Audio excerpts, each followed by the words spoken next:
A very good afternoon to all of you. Today we will see the IV set. So in that, the stand for intravenous solution administration set. Since IV set is a life-saving device, it is declared drug in the special notification by the government of India. मतलब कि क्या है कि जो IV set है, जैसे कि आप सब जानते हैं कि IV सेट क्या होता है कि IV सेट इन शॉर्ट ये होता है कि जब हम सलाइन को लगवाते हैं तो जो ड्रग हम सलाइन के ज़रिए बॉडी में इंसर्ट करते हैं आईवी में या फिर इंट्रावेनसली, तो जो सेट के ज़रिए वो हमारी बॉडी में इंसर्ट होता है तो उसको हम बोलेंगे IV set. So the ideal requirement of IV set is it should be sterile and non-pyrogenic. So the IV set should be sterile in the condition and it should be non-pyrogenic, because if there is any pyrogen is present in there, so there is a chances of increase the temperature for that particular human. मतलब कि जो अगर वो sterile नहीं रहा या फिर उसमें किसी तरह का पायरोजन प्रेजेंट रहा तो जो पेशेंट है उसके चांसेस है कि वो टेम्परेचर उसका इंक्रीज़ हो सकता है, बॉडी टेम्परेचर, या फिर अगर वो स्टेराइल नहीं रहा तो किसी तरह से फिर वो कंटेमिनेटेड होगा, और अगर कंटेमिनेटेड रहा तो किसी माइक्रो ऑर्गेनिज्म से, तो देयर विल बी चांसेस कि पेशेंट को और ज़्यादा इन्फेक्शन हो सकता है. तो इसलिए it should be sterile and non pyrogenic, क्योंकि जो सैंपल है जो उसके ज़रिए हम जो उसको by using that particular IV हम जो ब्लड जो ड्रग एडमिनिस्टर करने वाले हैं वो डायरेक्टली हम कहाँ पे एडमिनिस्टर करने वाले हैं, ब्लड के अंदर, तो वेन के ज़रिए ब्लड में. तो जो भी वहाँ पर अगर माइक्रोब्स रहेंगे वो सीधा हमारे ब्लड सर्कुलेशन में पहुँचेंगे वहाँ पे, इसलिए it should be sterile. And next, it should be free from particulate matter. मतलब कि उस जो सॉल्यूशन है वो the solution should be clear, उसमें किसी तरह का भी पर्टिकुलेट या फॉरेन मटेरियल प्रेजेंट नहीं होना चाहिए, वो पूरी तरह से क्लियर चाहिए, क्योंकि हम उसको बॉडी में इंसर्ट करने वाले intravenously. Next, it should be easy in handling. मतलब कि जो उसका जो हैंडलिंग है वो कैसे होना चाहिए, इजी होना चाहिए. उसका जो क्यों इजी होना चाहिए, क्योंकि जो नर्स है जब वो हमको एडमिनिस्टर करेगी ड्रग, तो एडमिनिस्टर करते टाइम वो इजीली हमको फिजिबली वो अवेलेबल कर सके, उसको किसी तरह की प्रॉब्लम नहीं होनी चाहिए उसके अंदर. तो there are the ideal requirement for IV set. So next we will see the role of IV set. The role of IV set is used to administer large volume of parenterals. मतलब कि जो IV set है वो large volume of parenterals mean जैसे कि saline, हम उस saline का डोज कितना होता है कि एक तो 250 ml या फिर जो भी सलाइन का डोज होता है, तो वो हमको इंसर्ट करने के लिए लार्ज वॉल्यूम में पेरेंटल्स के लिए हमको इसका IV सेट की ज़रूरत होती है. It consist of various component which are made up of different types of materials which is mention below. मतलब कि देखो, so these are the particular diagram of intravenous set. So इसके हम अभी नेक्स्ट क्या देखने वाले, इसके पार्ट्स वो किस मटेरियल से बने होते हैं और उसका स्पेसिफिकेशन क्या है या उसका रोल क्या है. तो सबसे पहले spike cover. Spike cover means कि ये जो टिप को जिसने होल्ड करके रखा है बाहर से, number 1. So this is the spike cover. So it protect the spike and maintain its sterility from external environment. It is made up of LDPE plastic. मतलब कि जो स्पाइक कवर होता है वो क्या होता है कि एक इन शॉर्ट जैसे हमारी पेन का जैसे अपना कवर होता है, तो उसी तरीके से यहाँ पर ये जो स्पाइक है इसका ये कवर होता है, वो इसका रोल क्या होता है कि ताकि वो स्टेरिलिटी को मेंटेन करके रखे. अब ये जो पार्ट है तो ये हम डायरेक्टली कहाँ पर इंसर्ट करेंगे, सलाइन के अंदर. तो वहाँ से डायरेक्टली सलाइन में से जो भी सॉल्यूशन है वो फिर इसके ज़रिए हमारी बॉडी में इंसर्ट होगा. अगर ये कंटेमिनेटेड रहा तो चांसेस है कि यहाँ से कंटेमिनेटेड होने की वजह से माइक्रोब्स या बैक्टीरिया जो भी है वो यहाँ से ट्रांसफ़र होकर हमारी बॉडी में आ सकते हैं. तो स्पाइक कवर का रोल क्या है कि वो हम उसको कवर करके रखते हैं उसको स्पाइक को with the help of spike cover which is made up of LDPE plastic. And spike it helps in piercing the closure और cap of the bottle. The spike is made up of ABS. Its tip is tapering and sharp, मतलब कि ये जो spike है इसका रोल क्या है कि वो जो बॉटल होती है, जैसे आपने देखा होगा सलाइन की जो बॉटल होती है उसमें नर्स जो है वो उसको उसमें इंसर्ट करती है, उसमें उसको प्रेसिंग करती है, किस लिए, ताकि वहाँ से फिर वो ब्लड का फ्लो जो ड्रग है उसका फ्लो, जो पैरेंटल से हमारी जो सलाइन है जिसमें जो सॉल्यूशन है उसका फ्लो हमारी बॉडी में यहाँ से वो अंदर जा सके। तो इसका जो टिप होता है वो कैसे होता है, शार्प होता है। शार्प किस लिए होता है, ताकि वो उसमें होल कर सके। और वो किस मटेरियल से बना होता है, ABS। And the next that is third one is drip chamber. Drip chamber is act as a small reservoir for solution. ये क्या कैसे एक्ट करता है, as a reservoir of solution. It is transparent and squeezable, मतलब कि वो transparent होता है और स्क्वीजेबल होता है, मतलब कि उसको हम प्रेस कर सकते हैं ऐसे, किस लिए, ताकि वहाँ पे जो एयर बबल्स है वो उसको वो प्रिवेंट कर सके। इस पैसेज में मतलब इसका ये रोल होता है कि अगर जैसे कि मतलब यहाँ पर ये रिजर्वायर है, यहाँ पर अगर फ्लूइड इतना रहा, सपोज इतना ऐसे फ्लूइड रहा, तो चांसेस है कि जो एयर बबल्स है वो यहाँ पे नहीं आएंगे, और एयर बबल्स नहीं आएंगे तो फिर हमको जो सोल्यूशन है वो कैसे मिलेगा, कंटिन्यूसली। सो ये उसका मेन रोल है। The chamber is made up of polypropylene, और जो इसका चेम्बर है ये किस चीज़ से बना होता है, पॉलीप्रोपिलीन से। एक प्लास्टिक की टाइप है ये। और फिर next the fourth one is filter. Filter किस लिए कि यहाँ पर भाई जो भी अगर इन केस अगर कोई पर्टिकुलर मैटर रहा तो वो यहाँ से फिल्टर होकर फिर हमारी बॉडी में इंसर्ट होगा। तो it is place at the bottom of drip chamber, मतलब ड्रिप चेम्बर की बॉटम में फिल्टर होता है। And it is made up of nylon, जो किस चीज़ से बना होता है, नायलॉन से। और उसकी पोर साइज़ कितनी होती है, पोर साइज मतलब मेश साइज़ या पोर साइज़ कितनी होती है,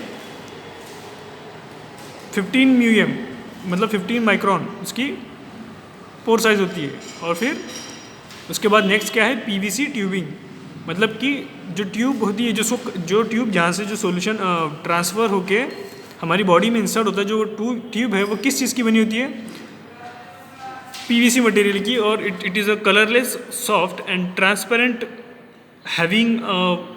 having a length of 150 centimetre with an internal diameter of 2.7 minimum. तो जो उसका जो डायमीटर होता है वो कितना होता है, 2.7, और उसकी जो लेंथ होती है वो कितनी होती है, 150 सेंटीमीटर।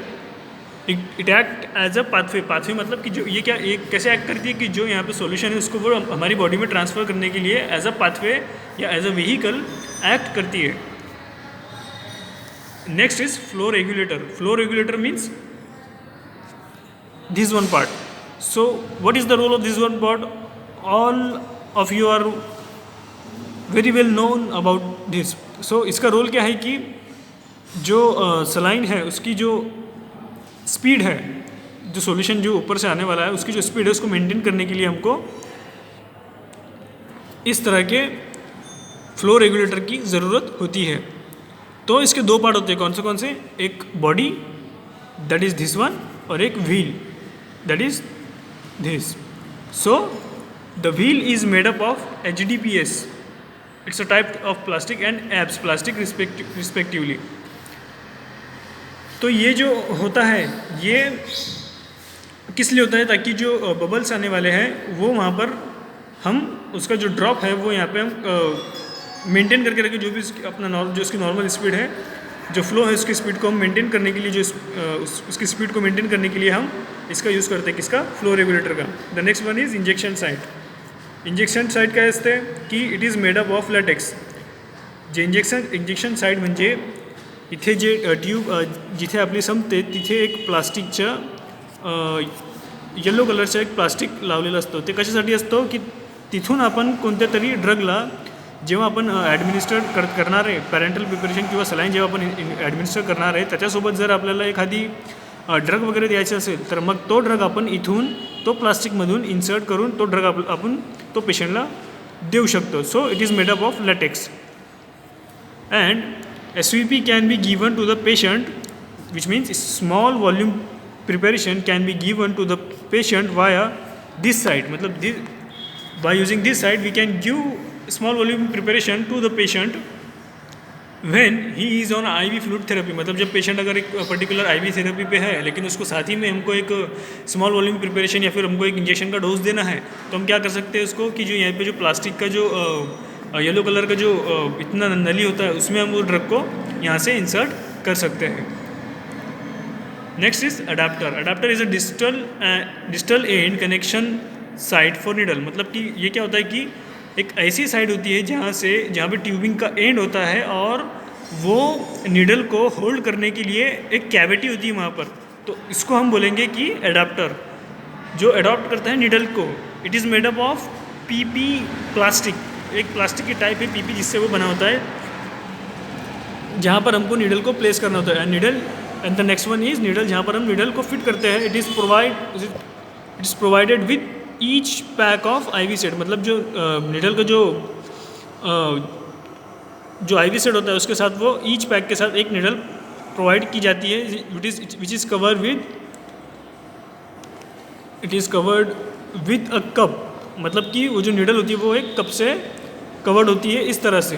किस लिए? ताकि इसमें किसी तरह का कंटेमिनेशन या वो उसकी स्टेरिलिटी को मेंटेन करने के लिए, ताकि वो उसमें किसी तरह का कंटेमिनेशन ना हो, इसलिए हम उसको कप से उसको ढाप कर रखते हैं, ऐसे हम बोलेंगे उसको, या फिर कवर करके रखते हैं। और विच is made up of polypropylene, मतलब वो पॉलीप्रोपिलीन से बनी होती है। फिर ये तो मेथड हो गई कि ये तो मतलब उसके पार्ट्स और उसके रोल हो गए कि कौन सा पार्ट यहाँ पर क्या रोल प्ले करता है। फिर हम नेक्स्ट देखेंगे कि उसका सेफ्टी टेस्ट कैसे करेंगे हमको कैसे पता चलेगा कि वो यूज़ करने के लिए सेफ़ है उस पेशेंट के लिए। तो वो हम ऐसे करेंगे कि जो IV सेट है is a polymeric product, essentially have to qualify the biological test to ensure its safety for using as an auxiliary for intravenous administration। मतलब कि एक IV सेट क्या होता है कि जो एक पॉलीमरिक प्रोडक्ट होता है जो कि उसको पहले क्वालिफाई करना होता है कि वो यूज़ करने के काबिल आहे, त्याला आपण डोज ॲडमिनिस्टर करण्यासाठी यूज करू शकतो, त्याच्यासाठी त्याला पहिले क्वालिफाय व्हायला लागतो, तेव्हाच मग आपण त्याला यूज करू शकतो। तर मग त्याची प्रोसिजर काय आहे, कशाने आपण त्याला इव्हॅल्युएट करणार आहे की तो आपण यूज करणार आहे की नाही करणार आहे। तर मग IPने मेथड दिली आहे ज्याची प्रोसिजर आहे की a single IV set is selected from an entire produce batch, म्हणजे जे काही आपली बॅच असते त्याच्यामधून आपल्याला एक पर्टिकुलर रैंडमली कोणतीही IV सेट घ्यावी लगते। मतलब कि जो IV सेट होता है हमारा, मतलब जो प्रोडक्शन डिपार्टमेंट होता है वहाँ से हमको जो यहाँ पर ये सब मैन्युफैक्चरिंग होती है, तो वहाँ से एक रैंडमली हमको एक IV सेट को पिक करना है, उसको सिलेक्ट करना है, and the set is then filled completely with 0.9% weight by volume sodium chloride injection. आणि जे ते ट्यूब असते किंवा जे IV सेट असतो त्याला आपण फिल करतो कम्प्लीटली, कशाने? 0.9% weight by volume sodium chloride इंजेक्शनने। Both the ends of the sets are clamp to prevent drainage of filled solution, म्हणजे हे याचे जे दोघं एंड आहे त्याला आपण पॅक करतो, कशासाठी? की ते ज्याच्यामध्ये जे सॉल्युशन आहे तो बाहेर नको निघाला पाहिजे म्हणून। मग नंतर आपण काय करतात की the filled set is then immerse in autoclave containing water and heated eight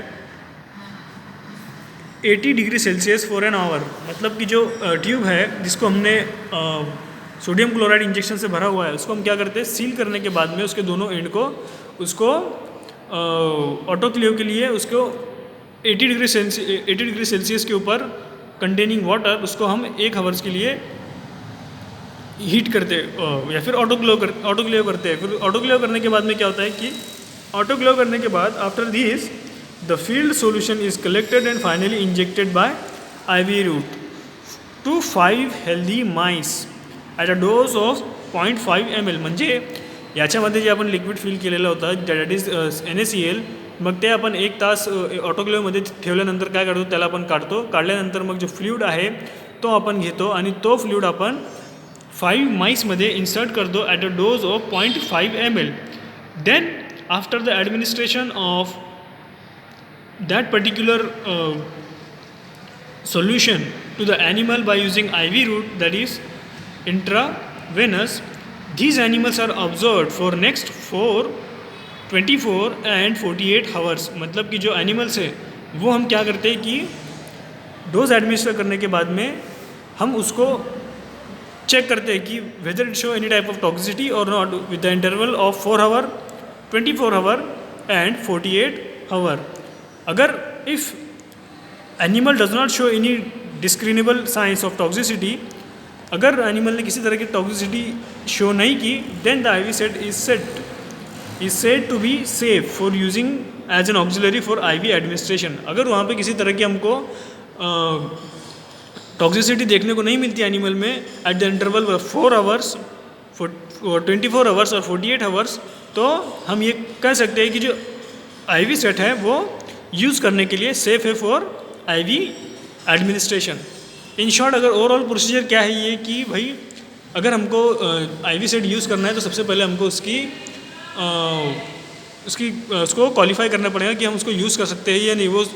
वो all type of pyrogens, all type of micro organism वो फ्री है या नहीं। तो उसके लिए हम क्या करते हैं कि जो प्लास्टिक से बनी जो ट्यूब है उसको क्या करते हैं, हम सबसे पहले उसको रैंडमली सिलेक्ट करते हैं। जो भी मतलब प्रोडक्शन डिपार्टमेंट होता है वहाँ पे, जहाँ पे ये सब इसका मैन्युफैक्चरिंग होता है, वहाँ से हम क्या करते हैं, रैंडमली कोई भी एक सिलेक्ट करते हैं, उसको लेते हैं। उसको सिलेक्ट करने के बाद में हम उसमें NaCl या फिर सोडियम क्लोराइड उसमें हम इंजेक्ट करते हैं। और फिर उसको पूरी तरह से फिल करने के बाद में उसके जो दोनों माउथ है उसको हम सील करते हैं। सील करने के बाद में हम उसको ऑटोक्लेव करते हैं at 80 degree Celsius for 1 hours. Then फिर हम क्या करते हैं कि वो जो सैंपल है वो निकालने के बाद में जो हमने इंसर्ट किया था, दैट इज़ सोडियम क्लोराइड, वो हम निकालने के बाद में उसको हम 5 माइस के अंदर इंसर्ट करते हैं at a dose of 0.5 ml intravenously. फिर इंट्रावेनसली 5 ml एडमिनिस्टर करने के बाद में हमको एनिमल को ऑब्जर्व करना होता है कि उसमें किसी तरह की टॉक्सिसिटी हमको एनिमल में दिख रही है या नहीं। मतलब कि जैसे कि अगर वहाँ पर टेम्परेचर तो नहीं बढ़ रहा है एनिमल का, या फिर वो ऐसे कोई अबनॉर्मल एक्टिविटी दिखा रहा है जो उसमें नहीं दिखानी चाहिए। और ये हम किस चीज़ से मेज़र करेंगे कि जो कंट्रोल ग्रुप है, कंट्रोल ग्रुप कौन सा ग्रुप, जिसको हमने किसी तरह की कोई व्हीकल नहीं दी है, तो उस ग्रुप से हमको जो हमने एनिमल को जो हमारे डोज दिए हैं वो डोज कंपेयर करने की जो नॉर्मल ग्रुप है जिसको हमने कुछ नहीं दिया, उससे ये किसी तरह की एबनॉर्मल एक्टिविटी बता रहे हैं या नहीं। अगर वो नहीं बता रहे at the interval of 4, 24 and 48 hours, then we can say that it is safe for auxiliary for IV administration. Next is safety test for infusion assemblies. मतलब जो ये इन्फ्यूजन असेंबली है तो वो जिस मटेरियल से बनी है तो वो मटेरियल जो है वो सेफ़ है या नहीं उस पर्टिकुलर चीज़ को बनाने के लिए। तो उसके टेस्ट के लिए हम क्या करेंगे, the infusion fluids travel through the infusion set, that is assembly. मतलब कि जो इन्फ्यूजन फ्लूइड है वो किस चीज़ से ट्रैवल होता है, इन्फ्यूजन सेट से। During its transfusion it must be pure as the infusion is to prevent the possibility of post transfusion complication. मतलब कि वो जो मटेरियल है वो कैसा प्योर होना चाहिए, जितना हमारा सैंपल प्योर है। अगर हमको सैंपल अगर हम प्योर देंगे लेकिन जो मटेरियल हम यूज़ करेंगे वो प्योर नहीं रहा, वो कंटेमिनेटेड रहा, तो वहाँ पर चांसेस है कि वो अपना जो बॉडी है उसके साथ वो इंटरफेयर करेगा या फिर वो उसमें वहाँ पर किसी तरह की टॉक्सिसिटी या राइज इन टेम्परेचर हमको मिल सकता है। So therefore the physicochemical test are perform on infusion assembles. मतलब कि जो प्लास्टिक हम यूज़ करने वाले हैं उसके लिए हमको उसकी फिजिको-केमिकल प्रॉपर्टीज़ चेक करने के लिए कि वो उसी टाइप का प्लास्टिक है या नहीं, या फिर जो प्लास्टिक हम यूज़ कर सकते हैं जो हमकी उसकी डिज़ायरेबल प्रॉपर्टी है वो उसमें पूरी तरह से फिट बैठता है या नहीं, वो चेक करने के लिए हम फिजिको-केमिकल टेस्ट परफॉर्म करते हैं। तो उसके लिए फिर first is preparation of extract. तो एक्सट्रैक्ट कैसे प्रिपेयर करेंगे हम उसका, take 3 set of infusion assembly. मतलब हमको जो इन्फ्यूजन असेंबली है उसके 3 सेट लेने हैं। फिर वो 3 सेट लेने के बाद में उनको कट करना है it's PVC tubing and drip chamber. मतलब जो ड्रिप चेम्बर है उसका, that is drip chamber means this drip chamber, okay, and drip chamber and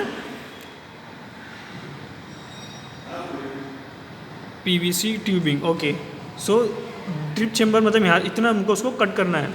फिर इतना कट करने के बाद में हमको क्या करना है कि जो चेम्बर है ड्रिप चेम्बर उसको pieces of size of 5 centimetre into 0.3 centimetre, मतलब उसको हमको चॉप करना है, मतलब उसको बारीक बारीक पीसेस में कट करना है हमको पूरी ट्यूब को। फिर उसको बारीक बारीक पीसेस में कट करने के बाद में to get total surface area of about 900 square metre, मतलब जो उसका स्क्वायर मीटर है उस सरफेस एरिया वो कवर होना चाहिए, इतना बारीक हमको उसको, इतना स्मॉल साइज में हमको उसको कट करना है। और फिर जो पीस है उसको take this piece into 500 ml beaker. फिर वो जो पीसेस है उसको हमको कहाँ लेना है, 500 ml बीकर में। फिर उसको रिंस विद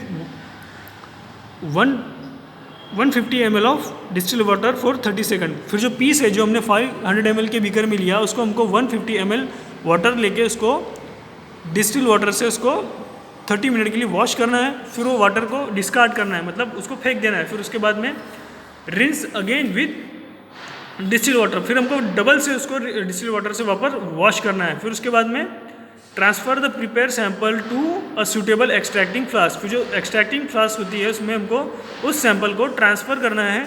फिर ट्रांसफ़र करने के बाद में added 175 ml of distil water, मतलब डिस्टिल वाटर उसमें हमको ऐड करना है कितना, 175 ml and take into another flask. फिर उसको हमको एक अलग फ्लास्क में लेना है। फिर extract both the solution by heating in an oven. फिर हमको क्या करना है, वो जो सॉल्यूशन है उसको हमको हीट करना है ओवन के अंदर at 70 degree Celsius for 24 hour. मतलब जो हमने सॉल्यूशन लिए थे उसको हमको फिर उसको क्या करना है, उसको हमको ऑटोक्लेव करना है, या फिर उसको हमको ओवन में रखना है 70 डिग्री सेल्सियस के ऊपर। फिर उसको हमको कूल करना है, but not below 22 degree Celsius. मतलब कि हमको उसको फिर 70 डिग्री पर ओवन में रखने के बाद उसको 24 आवर 70 डिग्री सेल्सियस पे रखने के बाद उसको निकाल कर हमको कूल करना है। लेकिन उसका टेम्परेचर जो है वो 22 डिग्री सेल्सियस से कम नहीं होना चाहिए।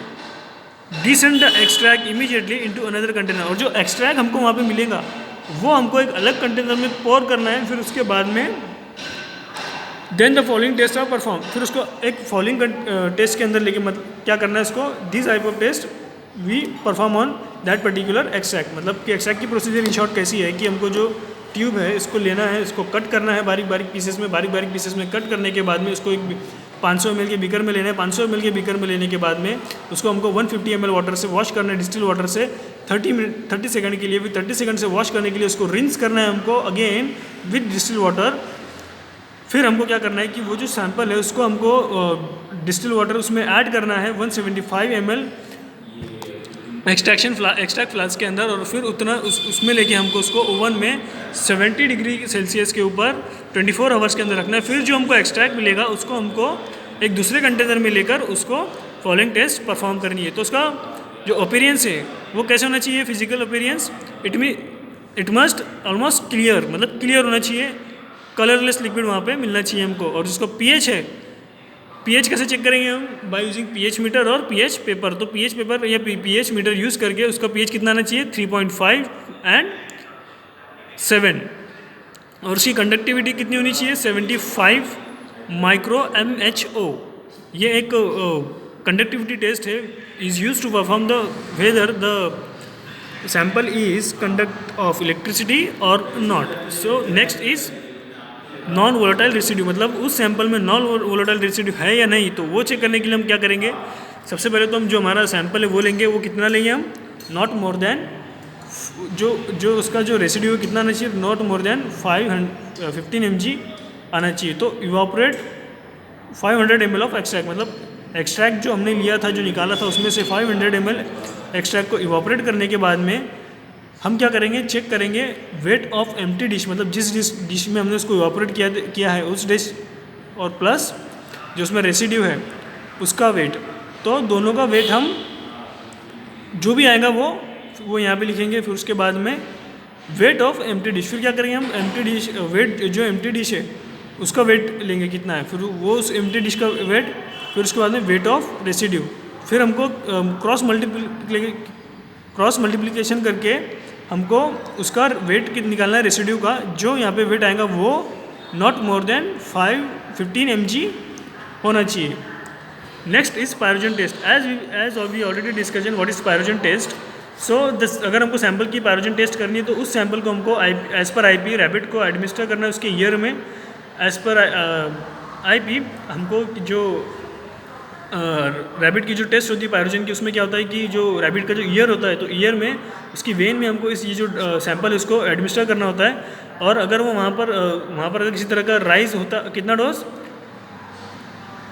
At the dose of 10 ml पर kg, मतलब 10 ml पर kg के हिसाब से हमको उसको बॉडी वेट को एडमिनिस्टर करना होता है। फिर एडमिनिस्टर करने के बाद में हमको उसका टेम्परेचर इंक्रीज़ हुआ है या नहीं वो चेक करना होता है। अगर नहीं हुआ इंक्रीज़ तो टेस्ट पास हुई, और अगर टेस्ट वहाँ पे किसी तरह का टेम्परेचर हमको इंक्रीज़ देखने को मिलता है तो हम क्या कहेंगे कि यहाँ पे पायरोजन प्रेजेंट है और हम इसको यूज़ नहीं कर सकते। और अगर हमको टॉक्सिसिटी चेक करनी है तो एज़ पर आईपी हमको माइस में वो जो सॉल्यूशन है उसको 0.5 ml के अंदर माइस को इंसर्ट करना है orally, and it should be knocked. और वो जो टेस्ट है अगर वो टॉक्सिक है तो वो सैंपल हमको यूज़ नहीं करना है। लेकिन अगर वहाँ पे अगर किसी तरह का साइन ऑफ टॉक्सिसिटी एनिमल नहीं दिखाता है तो फिर हम उसको यूज़ कर सकते हैं। और फिर next one is for sterility test.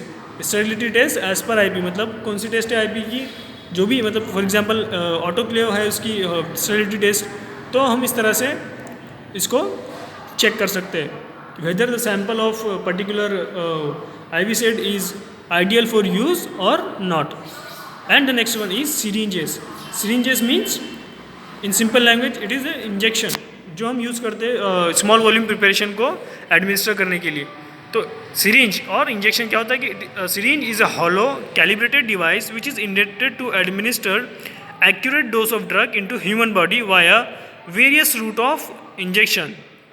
These are made up of glass और प्लास्टिक मटेरियल। मतलब कि सिरिंज क्या होती है कि एक हॉलो, एक कैलिब्रेटेड डिवाइस होता है जिसके ऊपर उसकी कितनी क्वांटिटी, कितना अमाउंट ऑफ ड्रग उसमें हम इंसर्ट कर सकते हैं, कितना अमाउंट ऑफ मेडिसिन हम उससे दे सकते हैं, तो वो कैलिब्रेट होता है। और किस लिए बनाई गई है, ताकि हम एक्यूरेट डोज बॉडी में इंसर्ट कर सके ह्यूमन बॉडी में via various route. Various route means that means intramuscular, intravenous, orally, subcutaneously, etcetera etcetera.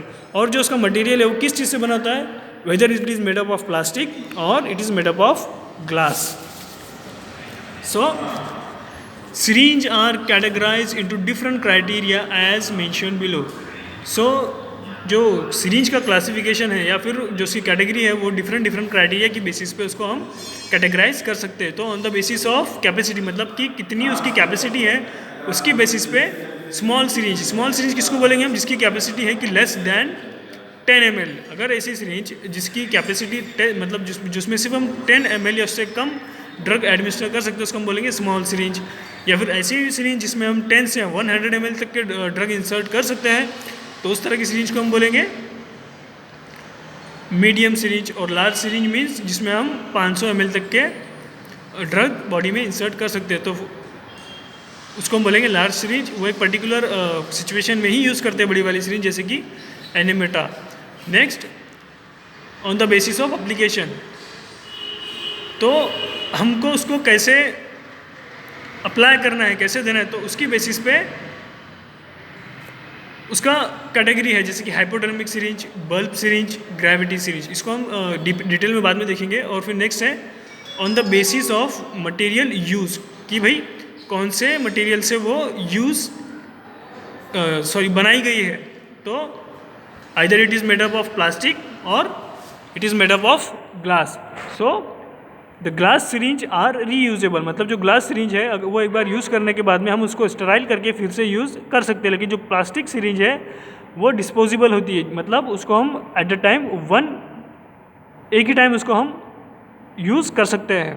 So plastic syringe are of 2 types, मतलब प्लास्टिक की जो सिरिंज होती है उनकी 2 टाइप्स होती है। कौन सी 2 piece syringes and 3 pieces syringes, मतलब कि एक तो वो सिरिंज 2 पीस की होती है या 3 पीस की होती है।